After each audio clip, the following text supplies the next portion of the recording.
Good morning बच्चों, once again स्वागत है आप सभी लोगों का आपके अपने platform that is the physics star Galaxy. बच्चों, हमारी क्लास 10 का पहला चैप्टर चल रहा है that is the chemical reactions and equations and आज ये आपका सेकंड लेक्चर है of chemical reactions and equations. तो बच्चों आइए विदाउट एनी डिले स्टार्ट करते हैं अपना सेकंड लेक्चर। हेडिंग डालिए बच्चों। हेडिंग डालने से पहले समझिए बच्चों, लेट अस सपोज मैं कुछ दो केमिकल्स को मिला रहा हूं या दो एलिमेंट्स को मिला रहा हूं। Late us suppose A plus B। जब मैंने इन दोनों को मिलाया ये आपस में रिएक्ट हुए। लेट अस सपोज इनने मुझे C कुछ नया प्रोडक्ट दिया प्लस D कुछ नया प्रोडक्ट दिया। हो सकता है कोई एक्स्ट्रा और दे दे, हो सकता है single product they, depending on situation. बात समझ में आ रही है? तो बच्चों इधर जो ये लिखे हैं आपने एलिमेंट्स, इनको आप बोलते हैं क्या? रिएक्टेंट्स। इनको आप बोलते हैं रिएक्टेंट्स। एंड जो आपके यहां फॉर्म हो रहे हैं इनको आप बोलते हैं बच्चों प्रोडक्ट्स। और डेफिनेटली आप जानते हो this is the left hand side, तो शॉर्ट में कभी आप ऐसे ही लिख ले तो LHS लेफ्ट हैंड साइड और इधर राइट हैंड साइड। बात समझ में आ रही है? तो मैं लिखवा देता हूं बच्चों आपको point wise. Reactants are written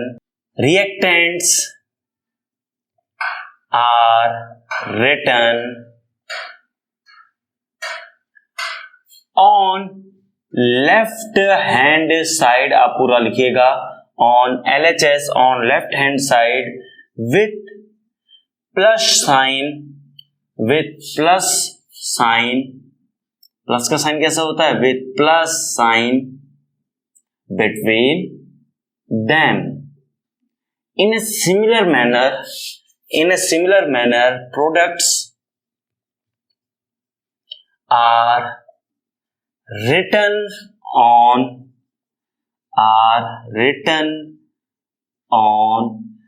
RHS right hand side with plus sign between them. Same to same copy कर लीजिएगा। बात समझ में आ रही है बच्चों? अब बच्चों समझिए, सबसे पहले जब एंशिएंट टाइम की बात बता रहा हूं, जब ये डेवलपमेंट शुरू हुआ था इन द केमिस्ट्री, तो उस समय हमने क्या करा था, हमें समझ नहीं आ रहा था हम कैसे कर रहे हैं, इनको कैसे मैनेज कर रहे हैं। तो उस समय उन्होंने बोला, आपस में डिस्कशन हुआ कि एक काम करते हैं, हम दो एलिमेंट जिनको रिएक्ट करवा रहे हैं हम उनको वर्ल्ड फॉर्मेट में लिखेंगे, यानी वर्ल्ड इक्वेशन फॉलो करेंगे। तो आइए समझते हैं what is your world equation. WORD world equation. अब बच्चों वर्ड इक्वेशन क्या है? कुछ नहीं है, आप जिन भी चीज को रिएक्ट करवा रहे हो उनको शब्दों में लिख डालिए और क्या बना रहा है वो भी शब्दों में लिख डालिए। फॉर एग्जाम्पल आपका बर्निंग ऑफ मैग्नीशियम, एग्जाम्पल बता रहा हूं आपको, example burning of magnesium ribbon. उन्होंने बोला इसको अगर आपको रिएक्शन के फॉर्मेट में लिखना है तो आप एक काम कीजिए, उन्होंने कहा इसको ऐसे वर्ड इक्वेशन फॉर्मेट में लिखिए। कैसे? मैग्नीशियम रिएक्ट्स विद, अब बर्निंग है, बर्निंग तो इन प्रेजेंस ऑफ ऑक्सीजन। कभी भी बर्निंग आए तो आंख बंद करके ऑक्सीजन के साथ रिएक्ट करवाना है। तो दूसरा क्या है आपका एलिमेंट? ऑक्सीजन। गिव्स यू, क्या देता है? Magnesium oxide. gives you magnesium oxide। बात समझ में आ रही है? अब बच्चों इसमें प्रॉब्लम क्या आ रही थी? इसमें प्रॉब्लम ये आ रही थी कि यार ये बड़ा लंबा लेंथी हो रहा है और एकदम इमेज नहीं बना रहा है, पिक्टोरियल फॉर्म नहीं है, ये एकदम पिक्चर नहीं बना रहा है। बात समझ में आ रही है? For example let us suppose मैं रिएक्ट करता जिंक को सल्फ्यूरिक एसिड के साथ to give you zinc sulphate plus hydrogen gas evolve हो रही, बड़ा लंबा हो जाता है। आइए देखते हैं एग्जाम्पल 2। जिंक, एक example, zinc reacts with sulphuric acid to gives you zinc sulfate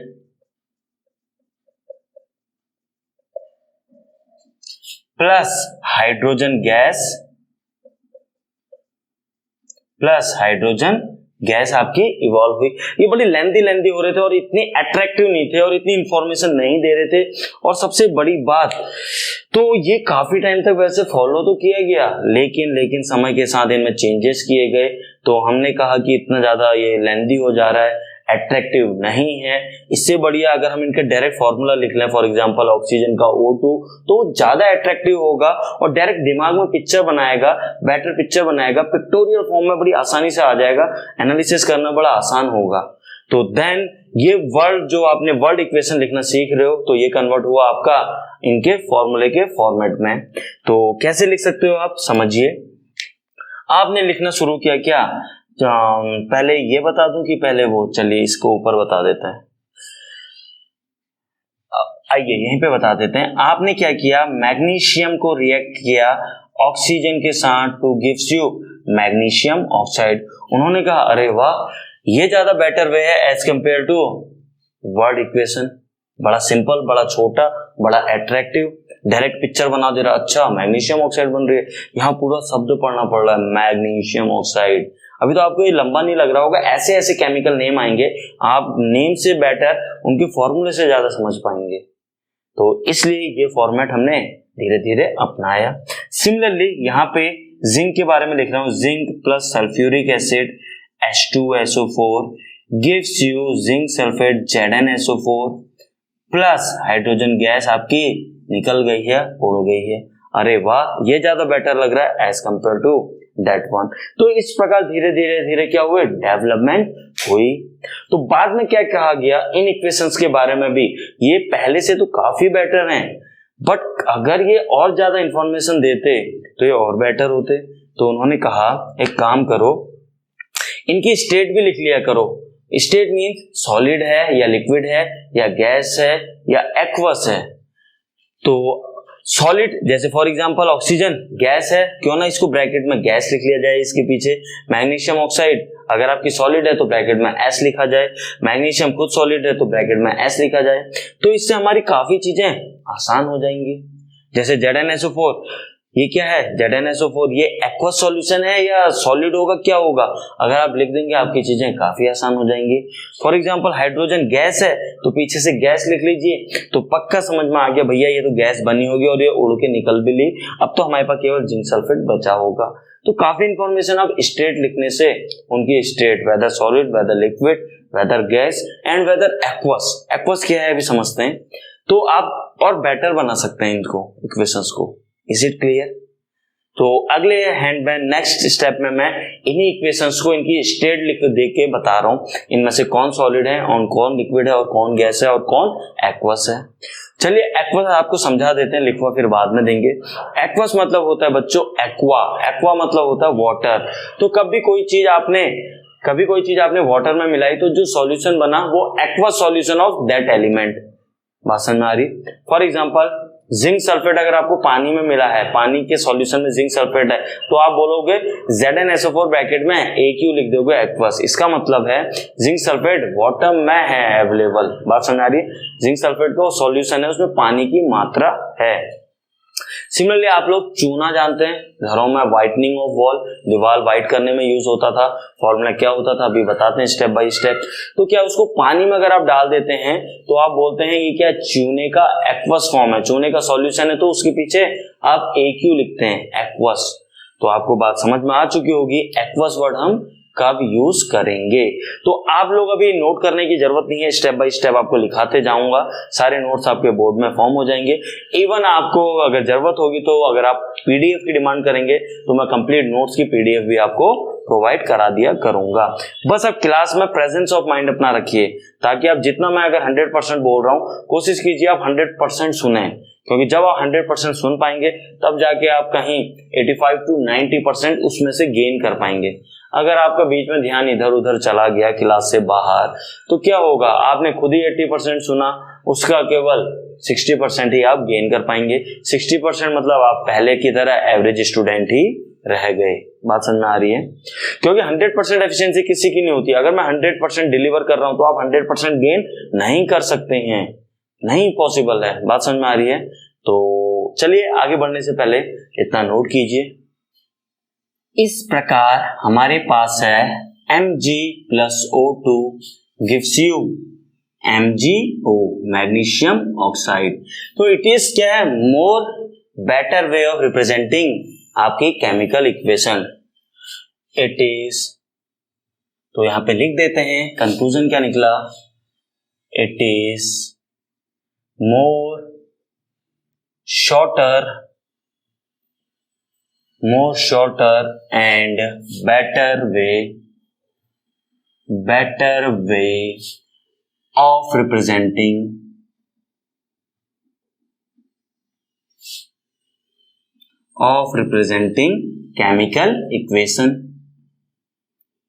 chemical equation। Is it clear? तो यहाँ पे हमें एक बेटर आइडिया मिला कि ये ज्यादा बेटर तरीका है। अब हमने कहा यार इसे और बेटर बनाया जा सकता है, तो हमने कहा क्यों ना इसमें इनकी स्टेट्स लिख दी जाए। टू मेक इक्वेशन, कौन सी equation? Definitely chemical equation. To make chemical equations more informative,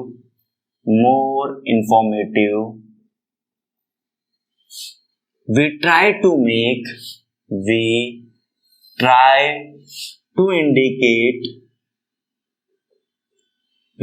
to indicate physical states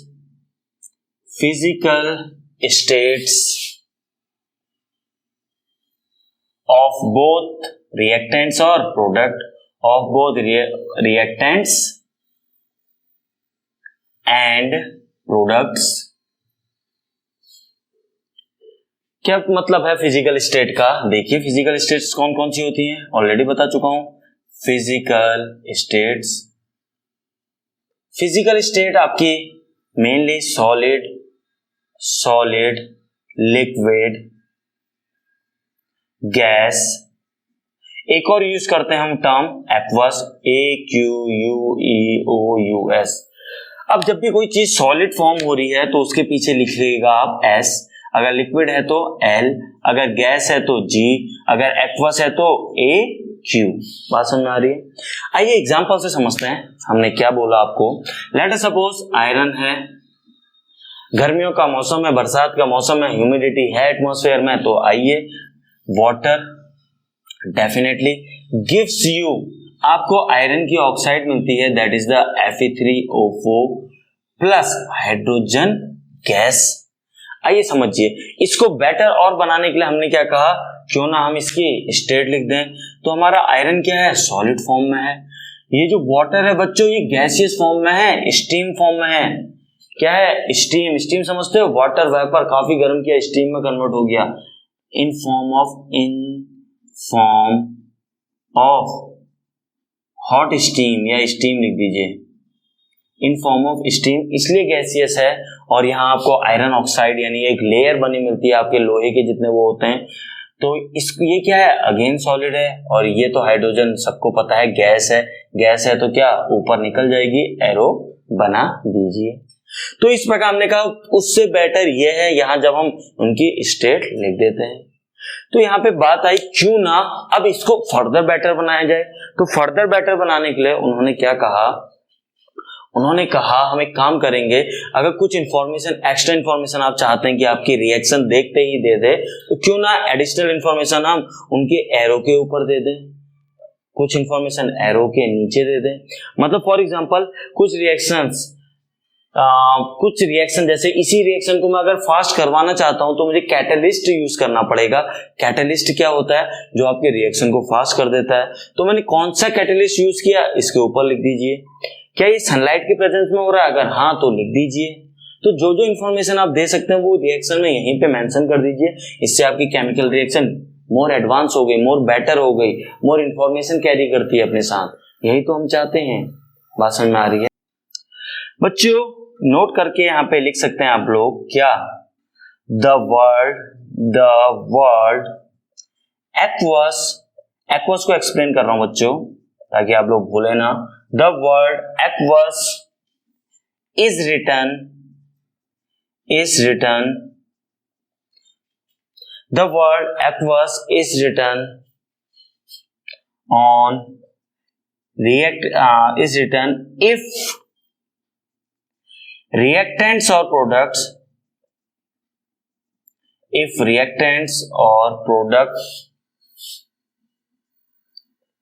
are present as solution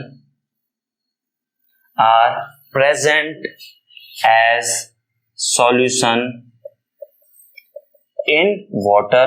अगर as a solution in water में है तब हम टर्म यूज करते हैं क्या, एज सॉल्यूशन इन वाटर, ऐसी कंडीशन में हम यूज करते हैं एक्यू एक्वस। अब भले ही वो रिएक्टेंट साइड हो भले ही प्रोडक्ट, इतना तो आपको क्लियर हो गया होगा। इनमें से रिएक्टेंट क्या है, जो आपके लेफ्ट हैंड साइड जितने भी आपके एलिमेंट्स आपस में रिएक्ट कर रहे हैं, जितने भी सब्सटेंस आपस में रिएक्ट कर रहे हैं, जितने भी कंपाउंड आपस में लेफ्ट हैंड साइड है, वो सारे के सारे रिएक्टेंट कहलाते हैं और इधर वाले product.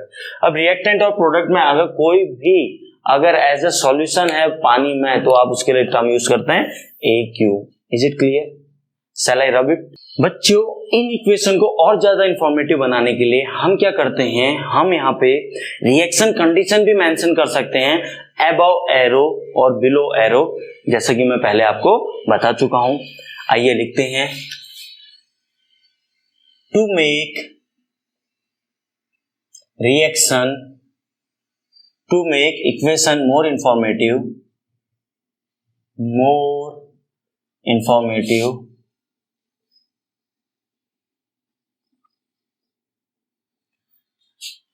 to make equation more informative, we try to indicate या mention, we try to mention the reaction conditions. Reaction conditions means we try to mention the reactions conditions above or below the arrow of equation। क्या मतलब है बच्चों, समझो। Reaction condition means उस समय कितना pressure रहा, कितना टेम्परेचर रहा, क्या सनलाइट की प्रेजेंस में रिएक्शन हुई है, क्या क्लोरोफिल यूज किया, क्या और चीजें क्या क्या यूज करी, वो सारी चीजें आप एरो के ऊपर या नीचे लिख दीजिए, उन्हीं को बोलते हैं हम रिएक्शन कंडीशंस। तो आइए एग्जांपल देखिए। आइए, ये आपके पास कार्बन मोनोऑक्साइड जो कि एक्वस फॉर्म में है, आप इसे हाइड्रोजन गैस के साथ रिएक्ट करवाते हैं to form methanol CH3OH, methanol, all, alcohol, propanol, methanol, ethanol, propanol, सारे क्या है, ऑल एल्कोहल। यानी जब भी OH आता है क्या है, एल्कोहल की निशानी है।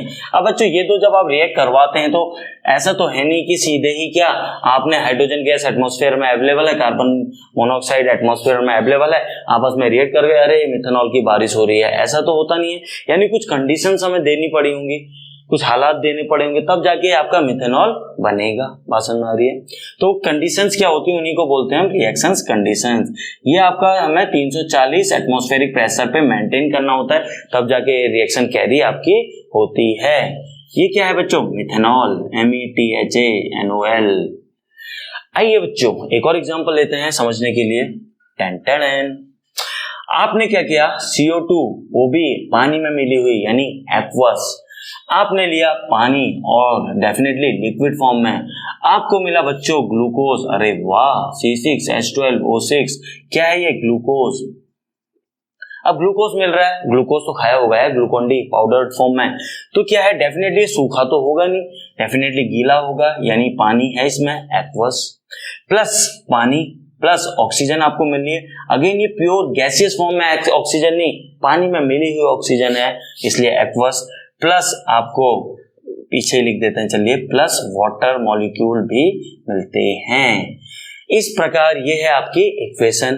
तो क्या रिएक्शन कंडीशंस हुई होंगी, तो रिएक्शन कंडीशन जिसमें रिएक्शन होती है कि आपको ग्लूकोज फॉर्म हो, ग्लूकोज मिले, उसके लिए आपको ये क्लोरोफिल यूज करना पड़ता है, CHLO, क्लोरोफिल, एंड सनलाइट के प्रेजेंस में ये इक्वेशन होती है, रिएक्शन होती है, सनलाइट बहुत जरूरी है इस रिएक्शन को कैरी आउट करने के लिए। इस प्रकार आपको क्या मिलता है, आपका ग्लूकोज मिलता है। Is it clear? तो बच्चों आपको अगर मैं याद दिलाऊं, सबसे पहले हमने वर्ड इक्वेशन फॉर्मेट फॉलो किया था, उसके बाद उनके केमिकल फॉर्मूले के नेम किए, वो ज्यादा शॉर्टर वे था रिप्रेजेंटिंग का, और क्या था, ज्यादा अट्रैक्टिव था, पिक्टोरियल फॉर्म, डायरेक्ट दिमाग में एक पिक्चर बनाता था। तो हम उस डेवलपमेंट की तरफ बढ़ते गए। फिर हमने कहा क्यों ना इनकी स्टेट लिख ली जाए, सॉलिड, लिक्विड, गैस या एक्वस, वो हमने लिखना चालू किया। उसके बाद हमने कहा क्यों ना और इन्फॉर्मेटिव बनाने के लिए एरो के ऊपर और नीचे, एरो के ऊपर नीचे एक्स्ट्रा इन्फॉर्मेशन अगर आप देना चाह रहे हैं दे दीजिए। इस प्रकार आज की डेट में हम यही फॉलो करते हैं। तो आज से आपको क्या कोशिश करनी है, कोई भी रिएक्शन लिखोगे उसके पीछे सॉलिड, लिक्विड, गैस जो भी है लिखना जरूरी है।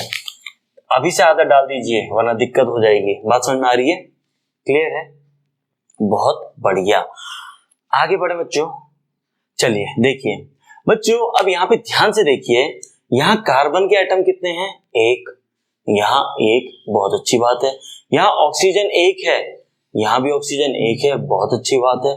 यहाँ हाइड्रोजन दो हैं, यहाँ हाइड्रोजन 3 + 1 4 हाइड्रोजन, 2 हाइड्रोजन से 4 हाइड्रोजन एटम मिलने लगे। यहाँ 2 हाइड्रोजन के एटम है, 4 हाइड्रोजन के एटम, यानी ये इक्वेशन कहीं ना कहीं इम्बैलेंस है, बैलेंस नहीं है। यानी हमें कुछ ना कुछ क्या, हमें ऑक्सीजन की मात्रा बढ़ानी पड़ेगी। इसके अब क्या इम्बैलेंस है, हाइड्रोजन, हाइड्रोजन इम्बैलेंस है, यानी हमें हाइड्रोजन बढ़ाने पड़ेंगे, तब जाके मेरी इक्वेशन क्या होगी, बैलेंस होगी। तो अगर मैं यहाँ पे लिख दूं 2, अब इसका मतलब 2 × 4, 4 हाइड्रोजन के एटम है। यहाँ भी आपके हाइड्रोजन के एटम 3 + 1 4। हाँ, अब इक्वेशन मेरी बैलेंस हो चुकी है। तो ऐसी इक्वेशंस को क्या बोलते हैं हम, बैलेंस इक्वेशन। और थोड़ा देर पहले ये इक्वेशन बैलेंस नहीं हुई थी, तो ऐसी इक्वेशन को हम बोलते हैं अनबैलेंस इक्वेशन। बात समझ में आ रही है? सिमिलरली एक और इक्वेशन आती है, that is known as skeletal equation. क्या होती है स्केलेटल इक्वेशन, समझिए। स्केलेटल इक्वेशन होती है जो आपको एक रफ आइडिया दे दे कि कौन कौन रिएक्ट कर रहे हैं टू गिव क्या प्रोडक्ट दे रहे हैं। मीन सीधे रफ आइडिया दे दे कि late us suppose magnesium react कर रहा है ऑक्सीजन के साथ टू गिव मैग्नीशियम ऑक्साइड, एक रफ आइडिया दे दिया। अब वो बैलेंस हो भी सकती है या नहीं, ये तो सिचुएशन बताएगी। तो स्केलेटल इक्वेशन क्या होती है, जो एक हमें बेसिक आइडिया दे दे, एक रफ आइडिया दे दे कौन कौन रिएक्ट कर रहा है और क्या प्रोडक्ट बन रहा है, दैट्स ऑल। तो हमने 3 चीज पढ़ी, balance equation, unbalance equation, skeletal equation. तो एक एक करके मैं इनको समझाने जा रहा हूं डिटेल में विद डेफिनेशन, प्रॉपर नोट्स, ताकि आप बना पाए। तो डेफिनेशन भी हम डेफिनेटली लिखेंगे। उससे पहले बच्चों बैलेंस का मतलब तो समझ में आ गया आपको, तो इसको बैलेंस करते हैं। ये बच्चों डायरेक्ट वहां कार्बन 6 दिख रहे हैं, कार्बन के 6 एटम, तो मैंने लगा दिया 6 एंड अगर मैं यहाँ लगा दूं 12, देन हाइड्रोजन कितना हो जाएगा, 12 दूना 24 हाइड्रोजन, 12 हाइड्रोजन 2 हाइड्रोजन, 12 2 12 13 14। अगर मैं यहाँ 6 लगा दूं तो 6 दूना 12 हाइड्रोजन, 12 6 दूना 12, 12 + 12 24, और ये 12 दूना 24 हाइड्रोजन हो चुकी हैं। हाइड्रोजन बैलेंस है, कार्बन बैलेंस है, ऑक्सीजन देखते हैं। 6 दूना 12 ऑक्सीजन + 12 24 ऑक्सीजन, 6 ऑक्सीजन, 6 6 12, 6 यहां भी लगा दो ना, देखो 6 ऑक्सीजन एटम, 6 दूना 12, 12 6 18, 18 6 24 ऑक्सीजन, तो ऑक्सीजन भी बैलेंस है। इस प्रकार मेरे सारे एटम्स बैलेंस हो गए। तो हम एक और चीज सीखेंगे, इनको बैलेंस कैसे करते हैं, मतलब क्या तरीका अपनाएं कि जल्दी जल्दी हम इन इक्वेशंस को बैलेंस कर लें। तो ये सब भी हम सीखेंगे, उससे पहले आप इतना नोट कीजिए। हेडिंग डालिए बच्चों, skeletal, skeletal equation, skeletal equation या skeletal chemical equation. Chemical equation क्या होती है बच्चों, ऑलरेडी मैं बता चुका हूं। आइए लिख लेते हैं डेफिनेशन, ताकि आपके साथ ही साथ नोट्स भी प्रिपेयर होते रहें।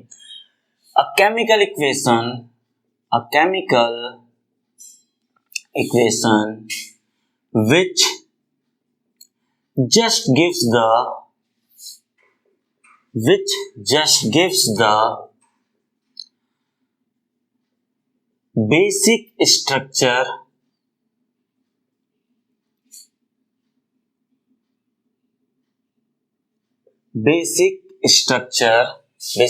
मतलब बेसिक आइडिया दे दे आपको, बेसिक आइडिया ब्रैकेट में लिख लीजिए, basic structure of a reaction, reaction यानी रिएक्शन शॉर्ट में लिखता हूं मैं, आप पूरा लिखिएगा। A chemical equation which just gives the basic structure of a reaction is known as क्या, is known as skeletal chemical equation. आप लोग पूरा लिखना, ये क्या है, ऐसे आप लोग कंप्लीट लिखना, is known as skeletal chemical equation. आइए एग्जांपल समझते हैं। एग्जांपल देखिए, पहला वाला एग्जांपल उठा रहे हैं, मैग्नीशियम ऑक्सीजन के साथ रिएक्ट हुआ टू फॉर्म मैग्नीशियम ऑक्साइड। सिर्फ बेसिक आइडिया बताया कि हाँ मैग्नीशियम और ऑक्सीजन और मैग्नीशियम ऑक्साइड ये दो रिएक्ट करे और magnesium oxide as a product form हुआ। क्या ये बैलेंस है? नहीं। Count the number of atoms, आइए समझते हैं। देखिए नंबर ऑफ, यहां पे मैं क्या लिख रहा हूं हेडिंग, एलिमेंट, ELEMENT एलिमेंट। यहां मैं लिख रहा हूं number of atoms in reactants इन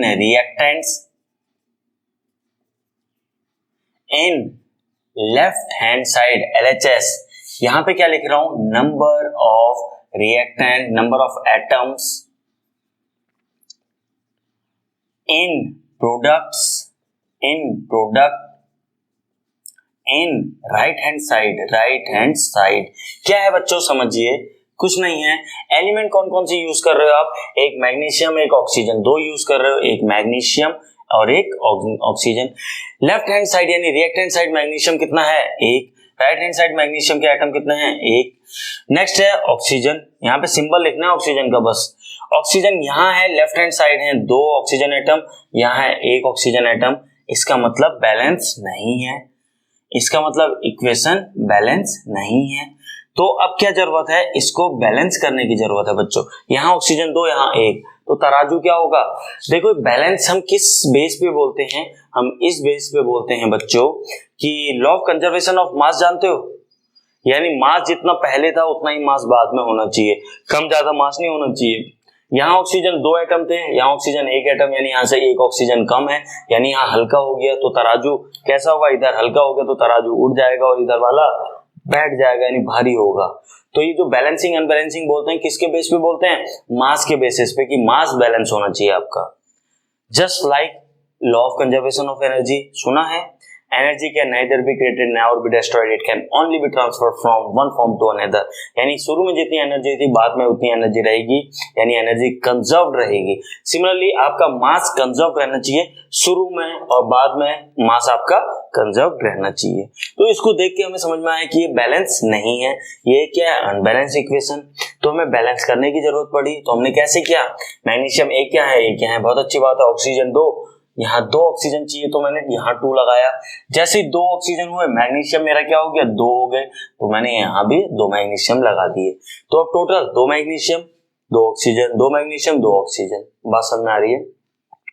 अब बच्चों को यहाँ पे डाउट आता है, सर आपने इसको ऐसे क्यों नहीं लिखा, MgO2 क्यों नहीं कर लिया। बच्चों MgO2 इसलिए नहीं किया क्योंकि ये कोई कंपाउंड ऐसा होता ही नहीं है।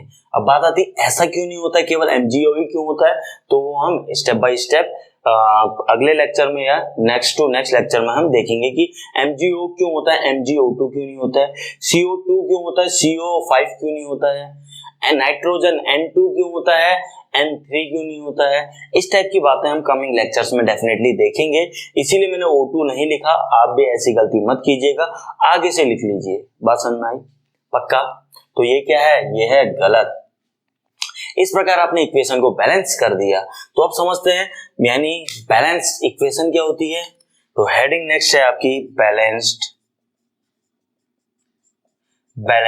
Chemical equation. क्या है balance chemical equation, a equation is said to be a chemical equation is said to be balanced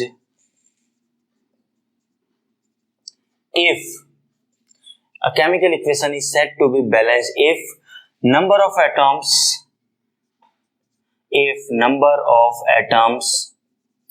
in reactant side is equals to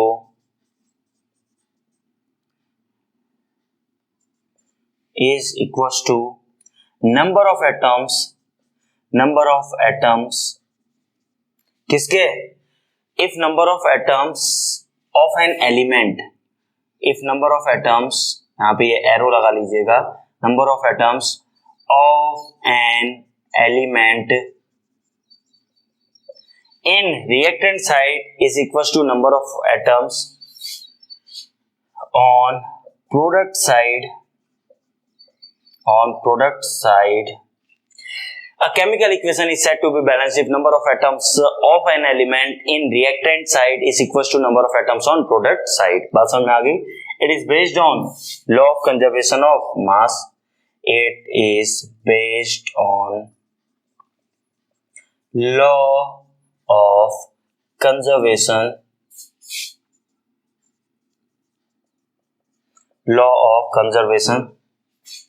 of mass. Very very important. Total mass दोनों side balance होना चाहिए. इस प्रकार आपको balance chemical equation मिल गई है. Example देखना चाहते हैं एक और? एक बैलेंस तो ये रख दी है. अच्छा एक काम करते हैं, तो मैंने बैलेंस आपको यहाँ पे करवा दी है, बहुत अच्छी बात है. एक काम करते हैं, मैं इसको अभी थोड़ा देर के लिए इसको रब कर रहा हूं, और रब करके मैं कहां पे लिख रहा हूं देखिए. क्या था हमारी इक्वेशन थी Mg plus O2 gives you MgO. क्या ये इक्वेशन बैलेंस है? नहीं. क्या ये इक्वेशन स्केलेटल है? हाँ, रफ आइडिया देती है. तो ये इक्वेशन क्या है? Skeletal chemical equation. बात समझ में आ रही है? क्या ये बैलेंस है? नहीं. ये क्या है? अनबैलेंस. इसलिए लिख रहा हूं यहां पे प्लस अनबैलेंस्ड केमिकल इक्वेशन है. ये क्या है? एक तो स्केलेटल है, डेफिनेटली रफ आइडिया देती है, प्लस अनबैलेंस्ड केमिकल इक्वेशन है. अब इसको हम बैलेंस करने जा रहे हैं. Mg plus O2 gives you MgO. Magnesium definitely मुझे ऑक्सीजन यहाँ 2 हैं, तो यहाँ 2 लगाया, तो यहाँ 2. अब ये बैलेंस है, आप लोग जानते हैं. क्या ये स्केलेटल है? नहीं. स्केलेटल आपको सिर्फ बेसिक आइडिया देती है. बेसिक आइडिया तो इसने दे दिया ना, कि बेसिक स्ट्रक्चर.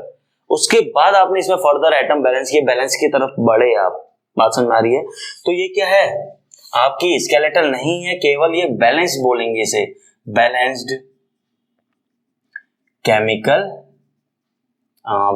Chemical equation. अब कुछ बच्चों को डाउट आता है, सर क्या हमारी स्केलेटल इक्वेशन हमेशा अनबैलेंस होंगी? तो बच्चों ऐसा नहीं है. इत्तेफाक से सिचुएशन कभी कभी कुछ बैलेंस इक्वेशन भी स्केलेटल होती हैं. फॉर एग्जाम्पल अगर आप देखना चाहते हैं तो देखो एग्जाम्पल इसका देख लेते हैं. देखो बैलेंस केमिकल का, C plus O2 gives you CO2. Carbon के एटम 1 है, यहाँ भी 1 है. ऑक्सीजन 2, यहाँ भी 2. अरे वाह, मुझे तो बैलेंस करने की जरूरत ही नहीं पड़ी, पहले से ही बैलेंस्ड है. तो क्या ये बेसिक आइडिया नहीं दे रही है? दे रही है. तो it is a skeletal as well as balanced. बात समझ में आ रही है? Skeletal chemical equation plus balanced chemical equation. तो यहां से ही समझ में आता है. तो स्केलेटल इक्वेशन ज्यादातर अनबैलेंस ही होती हैं, कभी कभी इत्तेफाक से बैलेंस हो सकती है. बात समझ में आ गई? और बैलेंस इक्वेशन क्या होती है आपको समझ में आ गया. अनबैलेंस इक्वेशन क्या होती है आपको समझ में आ गया. बैलेंस केमिकल इक्वेशन की डेफिनेशन आपको लिखवा चुका हूं.